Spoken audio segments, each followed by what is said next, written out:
Our next speaker, Excellency, where's my note? The Archbishop of the Diocese of Ottawa, Terrance Prendergast. Archbishop.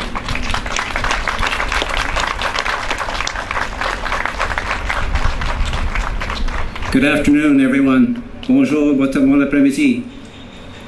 I'm going to begin by reading a statement from Rabbi Reuben Bulka, who wasn't able to be here because it's the Jewish Sabbath. He says, I'm 100% with you. What brings you together today is without doubt the most compelling issue confronting the world today. It is literally the question of to be or not to be. There are pernicious forces, evil forces, who if they had their way would make sure we are not to be. We know this because wherever and wherever they can, that is exactly what they are doing, brutally killing and pillaging. I speak to you as a survivor of many generations of attempts to perpetrate genocide on the Jewish people, including present iterations. The fact that I am here, that the Jewish people are still here, should give you hope, real hope, that Iraqi Christians and other minorities will survive and outlive the evil hate-mongering murderers. But hope is not enough. We need action. We have our government that gets it, and we are grateful. But we need to push hard on all fronts to get the entire civilized world mobilized to fight and to defeat this ugly intrusion on humanity.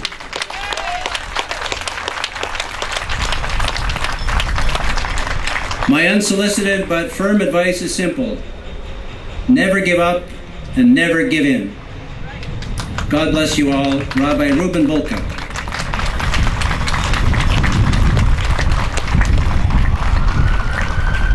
Chers amis, nous nous sommes réunis ici cet après-midi pour exprimer notre solidarité avec les chrétiens du Moyen-Orient, tout particulièrement avec nos frères et sœurs qui en Irak et en Syrie ont enduré les horreurs de la guerre et des privations de toutes sortes, la mort, le manque de logement, de nourriture, de leur gagne-pain. Ils ont perdu leur place dans la société, dans leur pays où ils avaient pourtant vécu en paix avec leurs voisins depuis nombre d'années, depuis près de 2000 ans. Notre préoccupation avec le sort des chrétiens, les Chaldéens, les Syriaques et ceux des autres traditions orientales nous amène à exprimer notre solidarité avec les personnes de toutes minorités qui ont également à souffrir à cause de toutes sortes d'atrocités. Des Yazidis, des musulmans, des juifs, des Kurdes. Tous membres de tous ces groupes ont à composer avec le meurtre, le viol, le vol, l'exil et ont enduré combien d'autres difficultés qui portent atteinte à leur dignité d'être humain, fait à l'image et à la semblance de Dieu. I have three things to tell you this afternoon, my dear friends. First, I thank you. Thank you for your time and courage to express your outrage at the heinous persecutions of the peoples of the Middle East by ISIS. Second, you have the power to help change this situation. Third, you are not alone. People across Canada and around the world will not tolerate this injustice. We are here to express solidarity with the Christians of the Middle East, especially in Iraq and Syria. They are victims of every manner of horror, death, torture, deprivation of homes and businesses. They have been forced from their rightful place in a society where they have lived in peace with their neighbors for close to 2,000 years. We also express our solidarity with other religions and ethnic minorities who suffer, the Yazidis, the Muslims, the Jews, and the Kurds. They have been killed, raped, robbed, displaced, and otherwise abused in ways that trample on their human dignity. And human dignity comes from our creation in the image and likeness of God. We are dismayed that governments in Iraq and Syria are unable to overcome the hatred and violence that ISIS has unleashed on men, women, and children. Please pray that these responsible for this brutality come to their senses, cease their atrocities, and repent of this evil. Their actions carry the signature of evil incarnate.